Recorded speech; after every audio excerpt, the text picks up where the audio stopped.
প্রিয় দর্শক, সাংবাদিক ইলিয়াস হোসেনের 2 দিন আগের ভিডিওর জবাব দিয়েছেন জামাত ইসলামী বাংলাদেশ।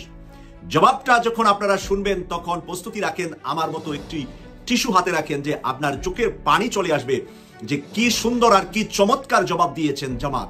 হঠাৎ করে গতকালকে থেকে ডক্টর আসিফ নজরুল ইসলামের বাসভবনে যে নজিরবিহীন নিরাপত্তা আপনার দেওয়া হচ্ছে, আসলে ঘটনা কি? ঘটনার শুরুটা হয়েছে আসিফ নজরুল ইসলামের সরকারি বাসভবনের বাগানে একটা জিনিস পাওয়া গেছে।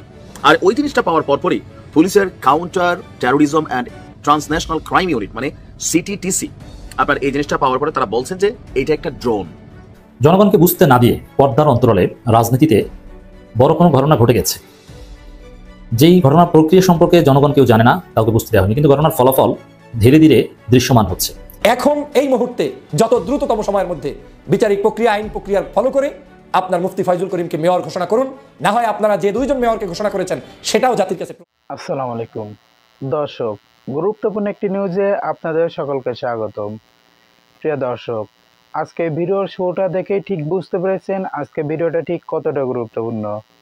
এমনকি দর্শক শ্রোতা, আজকে ভিডিওটি ঠিক কোন বিষয়টাকে নিয়ে ইঙ্গিত করছে, তাই বলবো যারা ভিডিওটি অন করেছেন তারা সম্পূর্ণ ভিডিওটি মনোযোগ সহকারে সম্পূর্ণ দেখতে থাকুন, তাহলে ভিডিওর মূল রহস্য আপনারা সবাই জানতে পারবেন। যাই হোক প্রিয় দর্শক শ্রোতা, এই বিষয় নিয়ে আমি বেশি আলোচনা করব না। যারা এখনো চ্যানেলটি সাবস্ক্রাইব করেননি তাহলে চ্যানেলটি সাবস্ক্রাইব করে পাশে থাকা বেল আইকনটি বাজিয়ে দিন, আর যারা ইতিমধ্যেই করে রেখেছেন তাদেরকে অসংখ্য অসংখ্য ধন্যবাদ। তো চলুন একটি লাইক দিয়ে আমরা ধারাবাহিকভাবে সবকটি ভিডিওর আলোচনা সবাই মনোযোগ সহকারে দেখে আসি। সাংবাদিক ইলিয়াস হোসেনের 2 দিন আগের ভিডিওর জবাব দিয়েছেন জামাত ইসলামী বাংলাদেশ। জবাবটা যখন আপনারা শুনবেন তখন প্রস্তুতি রাখেন, আমার মতো একটি টিস্যু হাতে রাখেন, যে আপনার চোখের পানি চলে আসবে যে কি সুন্দর আর কি চমৎকার জবাব দিয়েছেন জামাত।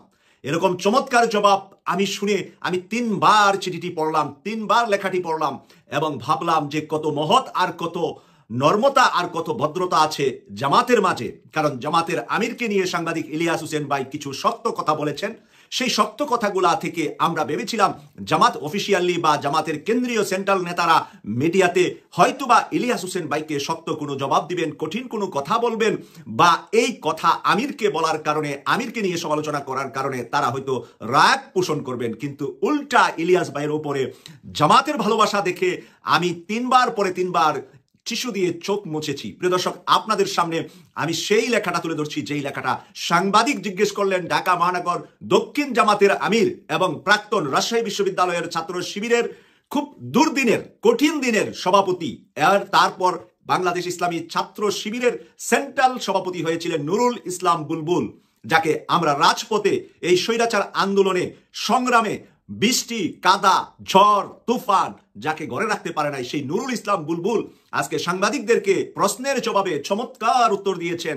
সাংবাদিক ইলিয়াস হোসেনকে কিভাবে আলিঙ্গন করে নিলেন, কিভাবে আলিঙ্গন করে কথাটা বললেন, আমার কাছে এত বেশি মানে হৃদয়ের থেকে যে একটা ভালোবাসা আমাদের উপরে বা যারা মিডিয়াতে কথা বলছে তাদের উপরে, যে জামাতের এত ভালোবাসা, এত শক্ত কথা জামাতের আমিরকে বলার পরে উনি একটি সুন্দর উত্তর তুলে এনেছেন বদরের যুদ্ধের আল্লাহর রাসূলের এক সাহাবার উদাহরণ টেনে। প্রিয় দর্শক, 24-এর সংগ্রামে আন্দোলনে যারা অংশগ্রহণ করেছে তারই মাঝে সাংবাদিক ইলিয়াস হোসেন একজন অন্যতম। আবার অপরদিকে দেখেন জামাত অন্যতম অবদান রেখেছে এই 24-এর বিপ্লবে। তাও কার মুখ থেকে গতকাল আপনারা শুনলেন জামাত সম্পর্কে? আলী রিয়াজ স্যারের কাছে 10 জন জামাতের প্রতিনিধি গিয়েছিলেন, ডক্টর সৈয়দ আব্দুল্লাহ মোহাম্মদ তাহের এবং জামাতের সেক্রেটারি জেনারেল মিয়া গোলাম পরোয়ারের নেতৃত্বে। সেই 10 জনের ভিতরেও নুরুল ইসলাম বুলবুল ছিলেন। প্রিয় দর্শক, সেই আলী রিয়াজ স্যার বললেন যে 24-এর আন্দোলনে জামাতের অবদান বাংলার মানুষ কখনো ভুলতে পারবে না। আলী রিয়াজ স্যার কিন্তু বিএনপির পক্ষে লেখালেখি করতেন আমেরিকা থেকে। উনি কিন্তু আমেরিকার একটি বিখ্যাত বিশ্ববিদ্যালয়ের অধ্যাপক। ওনাকে বাংলাদেশে এনেছেন ডক্টর মোহাম্মদ ইউনূস স্যার, সংবিধান পরিবর্তন থেকে শুরু করে বাংলাদেশ সংস্কার কমিশনের সহসভাপতি উনি।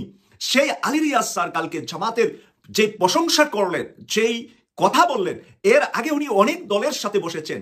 ওনাকে যেই দল আনার জন্য, বাংলাদেশে আনার জন্য ইউনূস স্যারকে পরামর্শ দিয়েছেন, সেই বিএনপি 3টা মিটিং করেছে আলী রিয়াজ স্যারের সাথে। কিন্তু এভাবে বিএনপিকে বলে নাই যে 24-এর আন্দোলনে জামাত কি অবদান রেখেছে, জামাতের অবদানের কারণে জাতি নাকি মুক্ত হয়েছে। জাতি নাকি মুক্ত হয়েছে 24-এর আন্দোলনে জামাতের অবদানে। এই কথা আলী রিয়াজ স্যারের গতকালের ভিডিওটা আপনি বেশ কিছু মিডিয়াতে, আমি চাকরিতে ছিলাম কিন্তু আমি মোবাইলে মিডিয়াগুলাতে আমি চেক করেছি এবং দেখেছি আলী রিয়াজ স্যার কি সুন্দর বক্তব্য দিয়েছেন, ডাক্তার সৈয়দ আব্দুল্লাহ মোহাম্মদ তাহের কি বক্তব্য দিয়েছেন, এগুলো আমরা গতকাল কিন্তু শুনেছি, আপনারা সবাই শুনেছেন। আমাকে যারা ফলো করেন সবাই আলী রিয়াজ স্যারের গতকালের বক্তব্য শুনেছেন, আমি সেটা উদাহরণ হিসাবে টানলাম। এবার চলে আসি নুরুল ইসলাম বুলবুল সাংবাদিকদেরকে, সাংবাদিক ইলিয়াস হোসেনকে কি বলেছেন, কি উদাহরণ দিয়েছেন। উদাহরণটা নিয়ে আসছি আমি একটি চিঠি থেকে। সাংবাদিক প্রশ্ন করলেন যে ইলিয়াস সম্পর্কে আপনি কিছু বলেন। সাংবাদিকরা প্রশ্ন করাটা স্বাভাবিক, যেহেতু একদিন আগে বিষয়টা হয়েছে, মাত্র 48 ঘন্টা এখনো হয় নাই। ইলিয়াস ভাই যে ভিডিওটা করেছে 36 ঘন্টা এখন পার হলো, আমি এখনো 2 দিন শেষ হয় নাই। তাই ওনাকে প্রশ্ন করেছেন নুরুল ইসলাম বুলবুলকে একটি অনুষ্ঠানে সাংবাদিক প্রশ্ন করলেন ইলিয়াস সম্পর্কে। তিনি একজন সাহাবার উদ্ধৃতি দিয়ে খুব সুন্দর উত্তর দিয়েছেন। উনি বলেছেন বদরের যুদ্ধে অংশগ্রহণকারী একজন সাহাবায়ে কিরাম মদিনায় গোপনে একটি চিঠি মক্কার কাফেরদের উদ্দেশ্যে পাঠিয়েছিলেন যে খুব শীঘ্রই নবীজি সাল্লাল্লাহু আলাইহি সাল্লাম মক্কা বিজয় করবেন। যখন রাসূল সাল্লাল্লাহু আলাইহি সাল্লামের কাছে কোনো একভাবে খবরটি আসলো, তখন পথিমধ্য থেকে চিঠিটি উদ্ধার করলেন আর ওই সাহাবাকে জিজ্ঞেস করলেন তুমি এ কাজ করলে কেন? ওই সম্মানিত সাহাবী উত্তরে বললেন, ইয়া রাসূলুল্লাহ সাল্লাল্লাহু আলাইহি সাল্লাম, মক্কায় আমি স্ত্রী সন্তানদেরকে একা রেখে এসেছি। ভেবেছিলাম এই চিঠি পেয়ে তারা আমার পরিবারের প্রতি একটু সহানুভূতি দেখাবে, তাই আমি ভুল করেছি, আমাকে ক্ষমা করে দিন। রাসূল সাল্লাল্লাহু আলাইহি সাল্লামকে এক সাহাবা সেই কথা বলছেন এবং সেই সাহাবা মক্কা বিজয়ের আগে গোপন চিঠি পাঠাচ্ছিলেন মদিনা থেকে মক্কায়, যে মক্কা বিজয় করবে মুহাম্মদ সাল্লাল্লাহু আলাইহি সাল্লাম খুব শীঘ্রই। এটা কিন্তু মক্কা বিজয়ের আগে ঘটনা, কিন্তু সত্য করেছেন বিজয় মক্কা, কিন্তু সেখানে তো চিঠি দেওয়ার কোন সাহাবা ঠিক হবে না, কারণ তখন তো যুদ্ধটা প্রস্তুতিটা তারা মক্কার মানুষরা নিয়ে নিবে, তখন আল্লাহর রাসূল অ্যাটাক হতে পারেন, যুদ্ধের জন্য ক্ষতি হতে পারে। কিন্তু এই চিঠি তুমি কেন লিখলা জিজ্ঞাসা করার পরে বললেন আমার স্ত্রীর সন্তানেরা, আমার পরিবার পরিজন আমি মক্কায় রেখে মদিনায় এসে আপনার সাথে যুদ্ধ করতেছি, আপনার সাথে আছি, তাই সেই পরিবারের উপরে যাতে করে মক্কার কাফেরেরা মক্কাতে আমার পরিবার পরিজনকে কোনো ধরনের অত্যাচার নির্যাতন না করে এবং তারা যে করছে তা যেন বন্ধ করে, সেই কারণে আমি লিখেছি, আমি ভুল করেছি ইয়া রাসূলুল্লাহ। রাসূল সাল্লাল্লাহু আলাইহি সাল্লাম এবার জবাবটা কি দিয়েছে দেখেন। জবাব শোনার পরে আপনাদের কাছে মনে হবে যে কি কোমলমতি রাসূল সাল্লাল্লাহু আলাইহি সাল্লামের জবাবটা ছিল। জবাবটা বললেন, আল্লাহ রাসূল বললেন তুমি বদরের যুদ্ধে অংশগ্রহণকারী একজন সম্মানিত সাহাবা, তাই ক্ষমা করে দিলাম, ভবিষ্যতে যেন এরকম আর না হয়। আল্লাহ রাসূল বললেন তুমি বদরের যুদ্ধে অংশগ্রহণকারী একজন সাহাবা, তাই তুমি যত বড়ই ভুল করেছো তোমার ভুল আমি ক্ষমা করে দিলাম, ভবিষ্যতে তুমি খেয়াল রাখবে। কারণ বদরের যুদ্ধে রাসূল সাল্লাল্লাহু আলাইহি সাল্লামের সাহাবাদেরকে এখনো দেখবেন আপনি বড় বড় ইসলামিক স্কলাররা যখন কোনো আলোচনা করেন, ওয়াজের মাঠে যারা ওয়াজ করেন, তারা দেখবেন উদাহরণ টানে বদরের সাহাবী। আল্লাহ রাসূল অনেক যুদ্ধ করেছেন, কিন্তু বদরের যুদ্ধটা নিয়ে অনেক অনেক বেশি লোমহর্ষকর, যেখানে 70 জন সাহাবা শহীদ হয়েছিলেন এই বদরের যুদ্ধে আমির হামজা শহীদ হয়েছিলেন ছোট্ট একটা ভুলের কারণে। 50 জন সাহাবাকে একটি পাহাড়ের উপরে, ছোট্ট পাহাড়টা আপনারা যারা মদিনায় গিয়েছেন দেখেছেন যে এই পাহাড় থেকে তোমরা নড়বা না যতক্ষণ না যুদ্ধ থেকে আমি নড়ার কথা না বলবো। আল্লাহ রাসূল 50 জন সাহাবাকে দাঁড় করে রেখেছিলেন, ছোট্ট একটা খাল ছিল, ওই খালটার পারে আল্লাহ রাসূলের সন্দেহ ছিল ডুবুরিরা, ওই যুদ্ধে তখনও ডুবুরি ছিল, তখনও নৌবাহিনী ছিল, ডুবুরিরা পানির নিচ দিয়ে এসে এবং এই খাল দিয়ে এসে অ্যাটাক করতে পারে পিছন দিক থেকে বদরের যুদ্ধে। সেই কারণে 50 জন সাহাবাকে এখানে আল্লাহ রাসূল দাঁড় করিয়েছিলেন। প্রথমে যখন বদরের যুদ্ধে আল্লাহ রাসূল বিজয় হন, তখন এই সাহাবারা এই জায়গা ছেড়ে আল্লাহ রাসূলের নির্দেশনা না মেনে চলে গিয়েছিলেন, যে গনিমতের মাল, যে যুদ্ধে যে হারিয়েছে কাফেররা, যে সম্পদ আদি রেখে ভাগে চলে গিয়েছে, সেই ভাগ বারোটা নেওয়ার জন্য, যে সবাই নিচ্ছে তাহলে আমরাও নেই, আমরা তো বিজয়ী হয়ে গিয়েছি। এরপরই এই রাস্তা দিয়ে, এই খাল দিয়ে আল্লাহ রাসূলকে অ্যাটাক করে এবং সেই অ্যাটাকে 70 জন সাহাবা শহীদ হয় বদরের যুদ্ধে। এই কারণে বদরের যুদ্ধের উপরে আল্লাহ রাসূলের সবচাইতে দুর্বলতা, সবচাইতে বেশি মানসিকভাবে উনি ভেঙে পড়েছিলেন। এই যুদ্ধের সাহাবা উদাহরণ টেনেছে নুরুল ইসলাম বুলবুল, বলেছে যে 24-এর আন্দোলন সংগ্রামের একজন অন্যতম সিপাহী সালার হলেন ইলিয়াস হোসেন। এই সংগ্রামী নেতা 24-এর আন্দোলনে বাংলাদেশের মানুষের পক্ষে কাজ করেছে। সে যদি একটা ভুলও করে থাকে, সেই ভুলের জন্য আপনারা কেউ তাকে কোনো মন্দ কথা বলবেন না। এই লেখাতে নুরুল ইসলাম বুলবুল আহ্বান জানিয়েছে জামাত শিবিরের লোকদেরকে যে কেউ যেন সাংবাদিক ইলিয়াস হোসেনকে কোনো মন্দ কথা না বলেন। প্রিয় দর্শক, এইটাই হলো জ্ঞানী মানুষের জ্ঞানী উত্তর। আমি উত্তরটা শুনে অবাক হয়ে গেলাম। আমি শুনেছিলাম যে এই নুরুল ইসলাম বুলবুল রাজশাহী বিশ্ববিদ্যালয়ে ছাত্রলীগের হাতে মারা গিয়েছে, কিন্তু পরবর্তীতে শোনা গেল উনি বেঁচে আছে। এই ধরনের মানে তারা পরীক্ষিত, নির্যাতিত, প্রশিক্ষণপ্রাপ্ত নেতা কিন্তু নুরুল ইসলাম বুলবুল। ডক্টর আসিফ নজরুল ইসলাম, আপনি যদি আজকের দিনে বলেন যে এই মানুষটাকে কোন দল সাপোর্ট করে, তিনি এই মুহূর্তে সবারই চক্ষুশূল। যেমন আওয়ামী লীগের কাছে তিনি সবচেয়ে বড় একজন ভিলেন, বিভিন্ন পোস্ট, বিভিন্ন নেতাকর্মীদের স্টেটাস এটাকেই প্রমাণ করে। অপরদিকে বিএনপির কাছেও তিনি কিন্তু একজন বড় ধরনের খলনায়কে পরিণত হয়েছেন। অনলাইন ইনফ্লুয়েন্সার বা কিংদের কাছে তিনি একটা খলনায়ক, জামাতের কাছেও তিনি কিন্তু খলনায়ক। দিন শেষে আসিফ নজরুল ইসলাম তিনি কার? আমরা কথা বলছি হঠাৎ করে গতকালকে থেকে ডক্টর আসিফ নজরুল ইসলামের বাসভবনে যে নজিরবিহীন নিরাপত্তা আপনার দেওয়া হচ্ছে, আসলে ঘটনা কি? ঘটনার শুরুটা হয়েছে আসিফ নজরুল ইসলামের সরকারি বাসভবনের বাগানে একটা জিনিস পাওয়া গেছে। আর ওই জিনিসটা পাওয়ার পরপরই পুলিশের counter terrorism and transnational crime unit মানে সিটিটিসি আপনার এই জিনিসটা পাওয়ার পরে তারা বলছেন যে এটা একটা ড্রোন। এখন সরকারি বাসভবনের বাগানে এই যে ড্রোনটা পাওয়া গেছে, এটা কিন্তু হালকা ভাবে নিচ্ছে না আমাদের সরকার। কজ আসিফ নজরুল ইসলাম সরকারের গুরুত্বপূর্ণ একটা পদ এবং মন্ত্রণালয় সামলাচ্ছেন। এই ড্রোনের মাধ্যমে সেখানে বোমা বিস্ফোরণও করা যেতে পারত, অনাকাঙ্ক্ষিত কোনো দুর্ঘটনাও ঘটতে পারত। তো সেই কারণে পুলিশ বলছে যে সকাল 9:15টার দিকে আসিফ নজরুলের বাসভবনের সামনের বাগানে, সামনের যে আম গাছের বাগান, সেখানে একটা ড্রোন পড়েছিল। মালি সালমা হক, যিনি এই বাগানটাকে দেখাশোনা করেন, সেটি দেখে আইন উপদেষ্টার ব্যক্তিগত কর্মকর্তা দেলোয়ার হোসেনকে জানান। খবর পেয়ে আপনার দেলোয়ার হোসেনের থেকে ডক্টর আসিফ নজরুল ইসলাম যখন ফোন দেন, তখন সিটিটিসির যে ইউনিট আছে তারা চলে আসেন। তারা চলে এসে সিটি সাইবার ক্রাইম ইনভেস্টিগেশন ডিভিশনের ডিজিটাল ফরেন্সিক টিম তারা এই ড্রোনটি উদ্ধার করে সেটি ফরেন্সিক পরীক্ষার জন্য ল্যাবে পাঠানো হয়। বর্তমানে ড্রোনটি সিটিটিসির ফরেন্সিক ল্যাবে বিশ্লেষণের জন্য রাখা হয়েছে। মেড ইন চায়না লেখা, এর টেক অফ ওজন হচ্ছে 249 গ্রাম। তাতে কোনো মেমোরি কার্ড ছিল না, ব্যাটারি আলাদা অবস্থায় ছিল। সিসিটিভি ফুটেজ পর্যালোচনা করে দেখা যায় যে বিকেল 5:29 মানে এর আগের দিন ড্রোনটি সেখানে অবতরণ করে। অবশ্য আশপাশের অন্য সিসিটিভির ফুটেজে ড্রোনটির গতিবিধি পর্যবেক্ষণ করা যায়নি। পুলিশ বলছে যে এই ঘটনায় তদন্ত চলছে এবং আইন উপদেষ্টার বাসভবনে নিয়মিত নিরাপত্তার ব্যবস্থা করা হয়েছে। আর আপনারা জানেন যে কোনো সরকারি যারা কি বলে যে বড় বড় পদ পদবিতে বসে থাকেন, সরকারের বিভিন্ন গুরুত্বপূর্ণ মন্ত্রণালয় সামলান, তাদের জীবনের একটা রিস্ক আমাদের দেশে সবসময় ছিল, ভবিষ্যতেও হয়তোবা থাকবে। আর যেহেতু ডক্টর ইউনূসের পর আসিফ নজরুল স্যার খুবই গুরুত্বপূর্ণ একটা জায়গা হোল্ড করেন, সো এই মুহূর্তে তার বিরুদ্ধে এনসিপি ছাড়া মানে তার পক্ষে এনসিপি ছাড়া বাকি যতগুলো রাজনৈতিক দল আছে সবাইরই তিনি চক্ষুশূল। আর বিভিন্ন সময় আওয়ামী লীগের যে বক্তব্যগুলো আসে, সেই বক্তব্যগুলো থেকে যারা এই সরকারের সাথে সম্পৃক্ত, এনসিপিরও আপনি দেখবেন জীবন দিয়া হইলেও তারা কেন আওয়ামী লীগের বিচার চায়, কারণ আওয়ামী লীগের সাথে তাদের জীবনটাই থাকবে না, এটাই তাদের ভয়। এমনকি যারা এই সরকারের গুরুত্বপূর্ণ পদ পদবিগুলোতে ছিলেন বা শেখ হাসিনা বা আওয়ামী লীগ নিয়ে প্রতিদিন বক্তব্য দিচ্ছেন, তাদেরও কিন্তু একটা ডর ভয় ভিতরে কাজ করে যে কোনো সময় একটা যে কোনো দুর্ঘটনা আওয়ামী লীগ ঘটাই দিতে পারে। আবার অন্য কেউ ঘটাইও এই দোষ আওয়ামী লীগের উপর চাপাইতে পারে, কারণ এই মানুষগুলো সরকারের খুবই গুরুত্বপূর্ণ কি পয়েন্টে বসে আছেন। তো সেই কারণে পুলিশের বক্তব্য নিরাপত্তা জোরদার করা হয়েছে।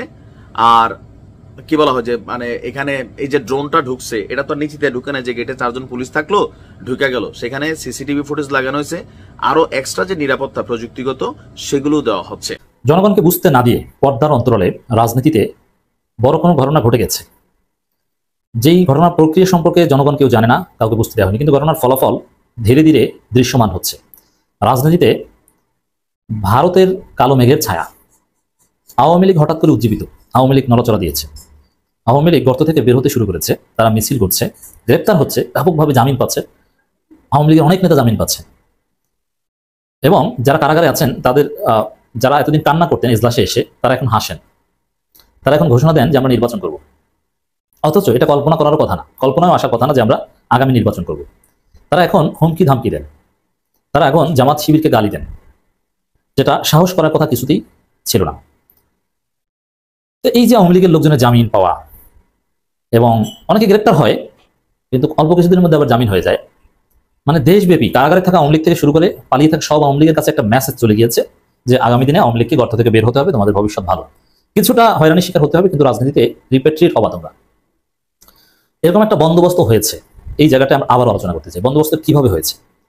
এই বন্দোবস্তটা প্রশাসনে লুকিয়ে থাকা আওয়ামী লীগের কোনো বন্দোবস্ত না। এই বন্দোবস্তটা হয়েছে এই রাষ্ট্রের উচ্চ পর্যায়ের কোনো একটা বন্দোবস্ত। এই বন্দোবস্ত হয়েছে, এই সেনাপ্রধান রাশিয়া গিয়েছিলেন, সেখানে ভারতের বিভিন্ন কর্মকর্তাদের সাথে বৈঠক হয়েছে। আর সেনাপ্রধানের সাথে, ভারতের সেনাপ্রধানের সাথে তো সার্বক্ষণিক নাকি যোগাযোগ হয়, এটা তো স্বীকারই করেছেন। আবার বিক্রম মিস্ত্রি এসে সেনাপ্রধানের সাথে বৈঠক করে গিয়েছিলেন। তো দর্শক, আপনি যদি এগুলোর রুটে যান, সবকিছুর মূলে পাবেন সেনাপ্রধান ওয়াকারুজ্জামান। ওয়াকারুজ্জামানের মেকানিজমে আওয়ামী লীগ দেশব্যাপী উজ্জীবিত এবং চুপ তো আছেই। এবং এই সরকারের একটা অংশ ওয়াকারপন্থী আছে, বা ওয়াকার তার কাছের অনেক লোককে উপদেষ্টা বানিয়েছেন। তো তাদের মেকানিজমে আওয়ামী লীগের অনেক লোকজন জামিন পাচ্ছেন, বা এই তাদের মিছিল দিন দিন বড় হচ্ছে। এখন ওয়াকার এই ভারতের অ্যাসাইনমেন্ট অনুযায়ী এমনকি রাজনীতিবিদদের অনেককে ম্যানেজ করেছেন। রাজনীতিবিদদের যে ম্যানেজ করার বৈঠক করেছেন এটা তো আমরা জানি, যেমন হাসনাত আব্দুল্লাহ ফাঁস করে দিয়েছিলেন। এই জন্য হাসনাতকে আবার বিতর্কিত করা হচ্ছে প্রথম আলোর মাধ্যমে। যেমন যারাই ওয়াকারের রিফাইন্ড আওয়ামী লীগ প্রজেক্টের বিরোধিতা করছে রাজনীতিবিদরা, তাদেরকেই দেখবেন যে প্রথম আলো গং বিতর্কিত করার চেষ্টা করেছে। অনেক রাজনীতিবিদদের ওয়াকার ম্যানেজ করেছেন, এমনকি সরকারের একটা অংশকে ম্যানেজ করেছেন। অর্থাৎ বিষয়টা কত দূর চলে গেছে বুঝতে পারছেন? তার অংশ হিসেবেই আওয়ামী লীগ নড়ে চড়ে বসেছে। তো দর্শক, এটা সমাধান কি? সমাধান নিয়ে আগেও একটা আলোচনা করেছি, সেটা যদি আবার একটু এক লাইনে রিপিট করি। সমাধান হচ্ছে পিনাকি ভট্টাচার্য, শিবির, হাসনাত আব্দুল্লাহ এদের কাছে বুলডোজার দিয়ে বাস ডলা দেয়া, এর বাইরে কোনো সমাধান নেই। এক। আর দ্বিতীয় কথা হচ্ছে, এই ওয়াকার এবং চুপ্পু এদের বিষয়ে চূড়ান্ত সিদ্ধান্ত আসতে না পারলে আমরা চিন্তামুক্ত হব না। We are serious on this, because Awami League যদি কোনোভাবে আসে, এই যে শাহজাহান খান দেখেছেন না, হুমকি দিয়েছে, 14 গোষ্ঠীর খবর আছে। আওয়ামী লীগ যদি কোনোভাবে আসতে পারে তাহলে এই সব সমন্বয়কদেরকে এরা ফাঁসি দিবে। কাউকে গাড়ি চাপা দিয়ে মারবে, কাউকে নারী কেলেঙ্কারিতে ফাঁসিয়ে হত্যা করবে, কাউকে ক্রস ফায়ার দিবে, নানানভাবে সব সমন্বয়কদের হত্যা করবে। এবার শিবির নেতা যারা সবাইকে হত্যা করবে। যারা আওয়ামী লীগের সাথে আপোষ করে বিএনপির মতো দালালি করে টিকতে পারবে, শুধু তারা টিকবে, আর কেউ টিকবে না। সবাইকে কচুকাটা করবে। অতএব আওয়ামী লীগকে কিছুতেই টিকতে দেওয়া যাবে না, এই জন্য আসতে দেওয়া যাবে না। এই জন্য এই যে সমস্যা বা ইদানিং আওয়ামী লীগের যে নড়াচড়া, আগামী নির্বাচনে অংশ নিতে চান শাহজাহান খান, আবার এই শাহজাহান খান বলছেন যে রাজাকাররা ক্ষমতায়, মুক্তিযোদ্ধারা জেলখানায়। এই যে ধৃষ্টতাপূর্ণ কথা, এই সাহস, এবং মিডিয়াগুলো দেখেন এটা নিয়ে রিপোর্ট করছে, এটাকে নর্মালাইজ করছে, এবং এদের বক্তব্য মিডিয়া এমনভাবে উপস্থাপন করছে, তারা যারা সারা জীবন আওয়ামী লীগের পক্ষে দালালি করেছে, কালবেলা বা এই টিভির মিডিয়াগুলো প্রথম এরা দেখাচ্ছে যে মানে প্রচার করছে যে এই শাহজাহান খান যদি বলেন যে আগামী নির্বাচনে অংশ নিব এবং রাজাকাররা ক্ষমতায়, মুক্তিযোদ্ধা যেখানে একজন মুক্তিযোদ্ধাকে ভাবে হাত করা পরানো, এটা অবমাননা, এইসব কথাবার্তা যে বলছে, এতে মাঠ পর্যায়ে আওয়ামী লীগের লোক নিঃসন্দেহে উজ্জীবিত হয়। অতএব এই সমস্যাগুলো যদি সমাধান আপনি করতে চান, বা অনেকের জামিন পাচ্ছে গণহত্যার বিচার আগেই, এই জায়গাটা সমাধান করতে হলে ওয়াকার এবং চুপ্পুকে নিয়ে একটা সমাধানে আসতে হবে। ওয়াকার চুপ্পু জনগণকে ধোঁয়াশার মধ্যে রেখে নানান বন্দোবস্ত করছে। মনে রাখতে হবে ডক্টর ইউনূসের প্রধান প্রতিপক্ষ এখন ওয়াকার। অতএব ওয়াকার কখনো কখনো ভান ধরেন চুপ হয়ে, কিন্তু আসলে এই ওয়াকার কঠিন মাল। এই ওয়াকারুজ্জামানকে বিশ্বাস করা যায় না। আমরা কখনো সেনাবাহিনীর বিরুদ্ধে বলছি না, ব্যক্তি সেনাপ্রধান এবং সেনাবাহিনী এক। প্রিয় দর্শক শ্রোতা, আমার মনে হয় আপনারা সবাই মনোযোগ সহকারে সব কয়টি ভিডিওর আলোচনা শুনেছেন। এমনকি দর্শক, হয়তো আপনারা ইতিমধ্যে সবগুলো কথাই জানতে পেরেছেন। প্রিয় দর্শক, এই ভিডিও সম্পর্কিত আপনাদের মূল্যবান মতামতটি আপনারা কমেন্ট করে জানিয়ে দিন। প্রিয় দর্শক, আবারও দেখা হবে নতুন কোনো টপিকে, নতুন কোনো ভিডিওতে। তো সে পর্যন্ত সবাই ভালো থাকুন, সুস্থ থাকুন। আল্লাহ হাফেজ।